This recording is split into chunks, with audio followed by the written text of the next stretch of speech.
I promise. This is the last one. For today, in the name of freedom, we take the battle to them.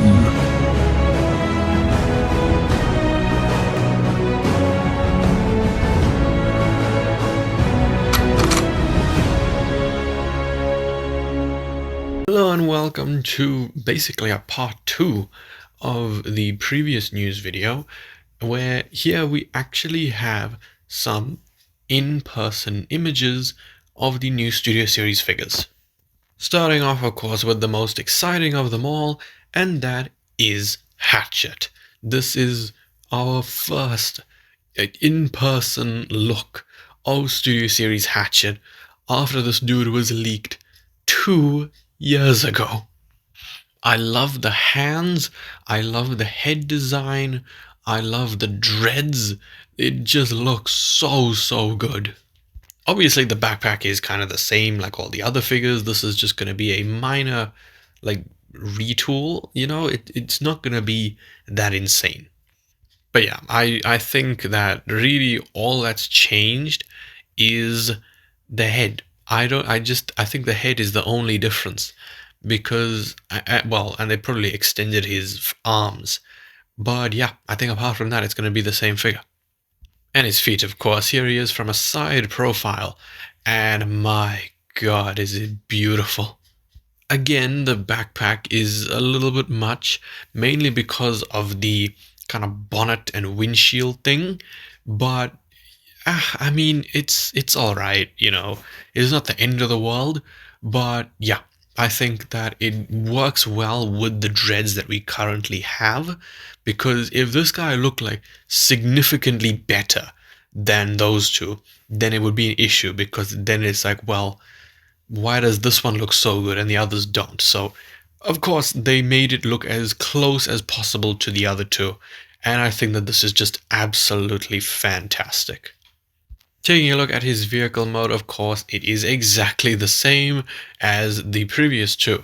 But one thing that I find interesting is that there's no Decepticon logo. Now, the crankcase I have, well, it's not really crankcase, it's the Last Night Berserker. Berserker had the Decepticon logo underneath the rearview mirrors.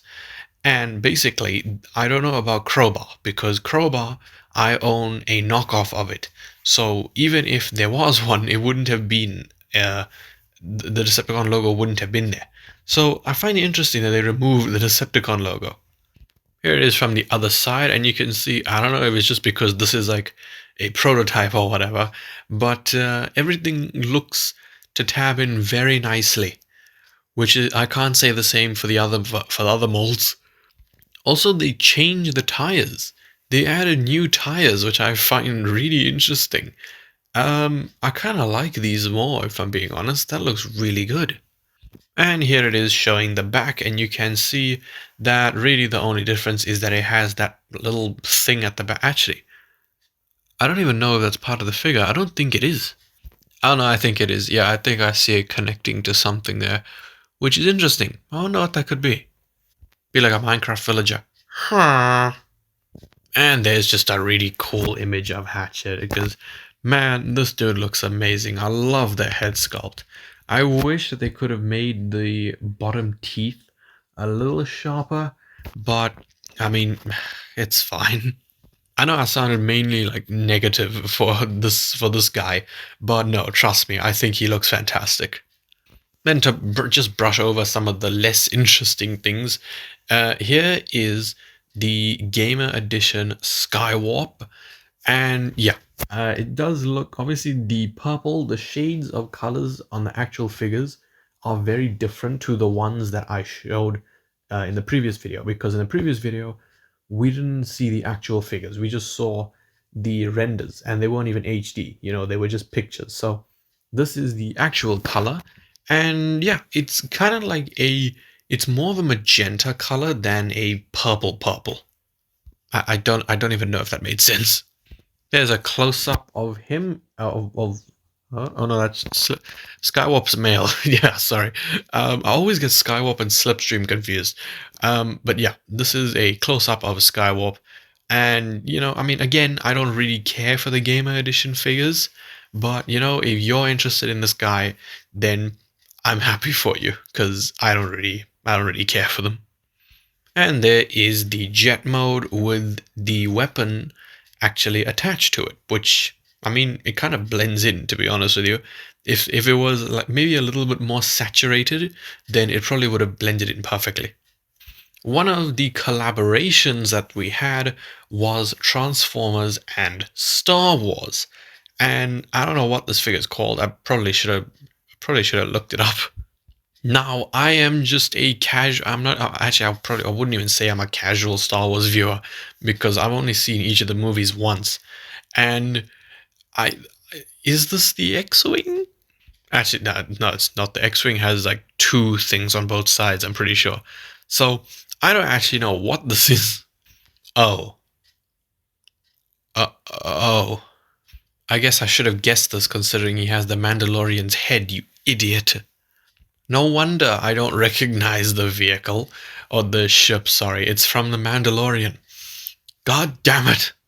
I have the Grogu Funko Pop, but I don't know, I'm saying there's like 5 different ones.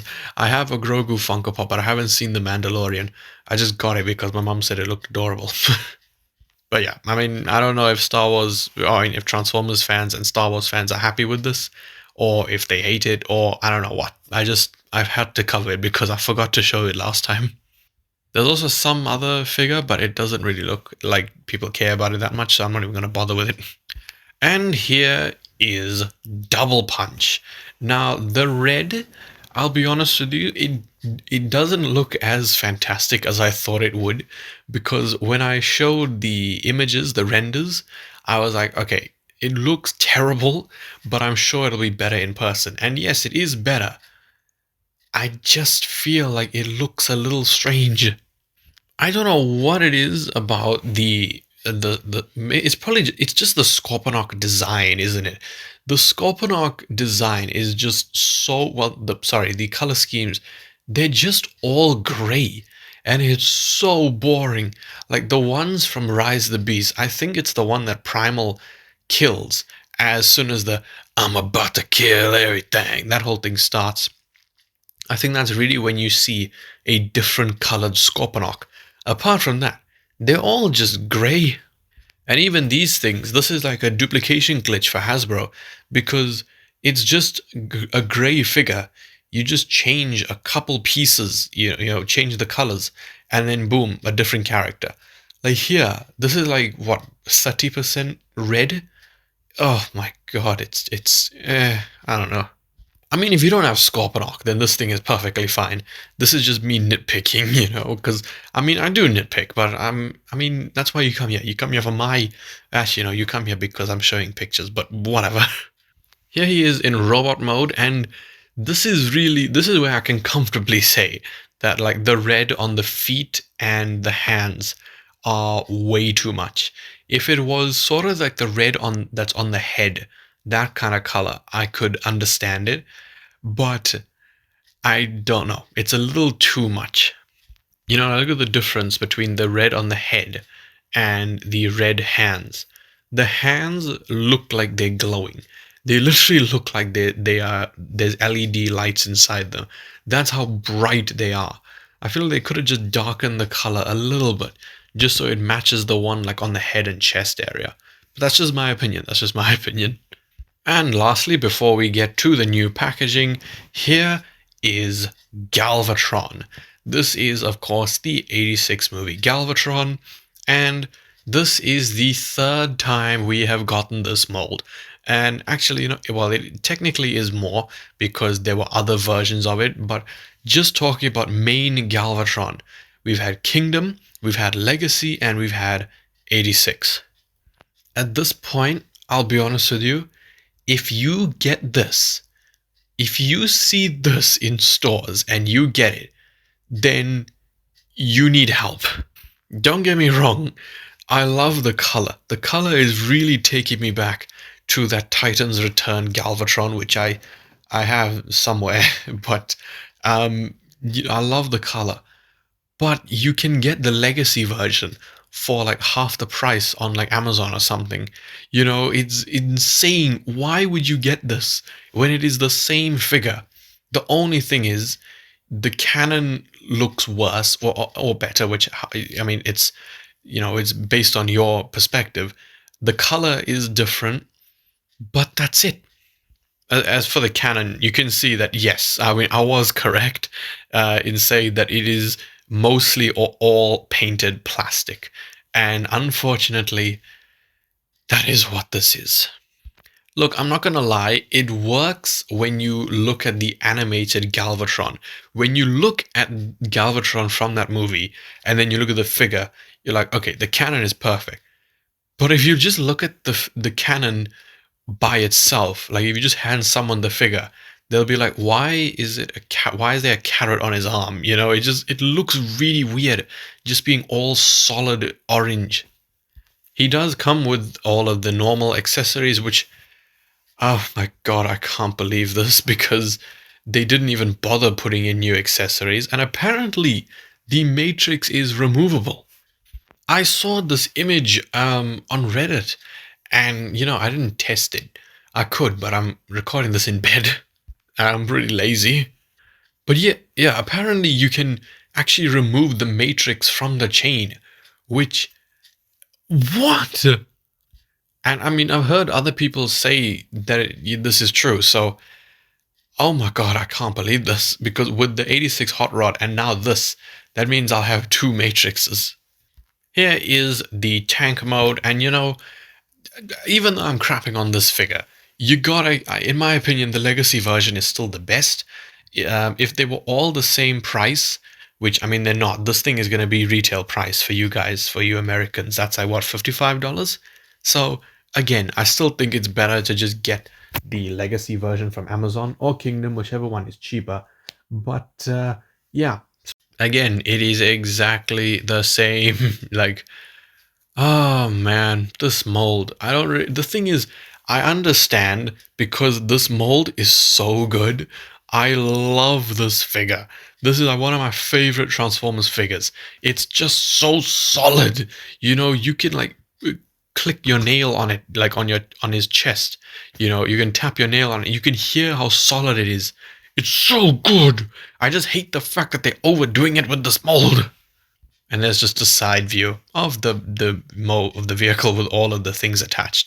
I say vehicle, it's a tank. And now for the moment you have all been waiting for, the new packaging. Now, the only difference is that they are putting the alt modes as the renders. We first saw it, we first saw this a very long time ago. It's happened a lot during the Studio Series line, but recently, the only example I can think of is Wheeljack for Rise of the Beasts. You know, he had his vehicle mode as his render. And you can see here, even with freaking, what's it called, Hatchet, he has the vehicle mode as the render. But, so, you know, people were like, okay, you know, it's just for the vehicles. So, you know, it's not going to be a permanent thing. But then there's Galvatron. There is absolutely no reason to have Galvatron's tank mode be the render on the front of the box. Now, there are many reasons as to why they could have done this. One person said that it's a smart way of showing the robot mode and the alt mode on the front of the box, because it's displaying the figure in robot mode and the alt mode is on the front. However, there is something which I heard which honestly sounds a lot better. I know it's definitely not what Hasbro intended, but I think that this is a much better idea. I mean, I'm just using this as an example. They are doing the opposite of what they did back in like 1984 or 86 with the OG G1 toys, where they would package them in their alt modes and have the render be their robot modes. So, I mean, you can see it over here with this dude. Heroic Autobot. You can see that Galvatron is the opposite, so I assume that this is going to be a permanent change, but I don't know, man. I don't know. I assume it's permanent because there's, again, no reason to have Galvatron, his render, not be himself. But yeah, I guess this kind of does prevent them from messing up the boxes, because for Rise of the Beast mainly, a lot of the renders were of the concept art and they looked terrible. The Bumblebee one looked questionable. The Cheetor one, bear in mind that is Cheetor's alt mode, to be fair, that looked terrible. So yeah, I feel like this is kind of an easier way to do the boxes, but again, that's just me. It's, it's your guys' opinion. So that is basically it for all of the in-hand images of the first lot of Studio Series figures for 2025. And it's interesting to say the least. Some are definitely better than others. I think that Hatchet is by far the standout because he at least has a different mold. But yeah, it is what it is. So yeah, I think that pretty much covers everything. So if you guys did enjoy this video, then please leave a like, subscribe, and goodbye.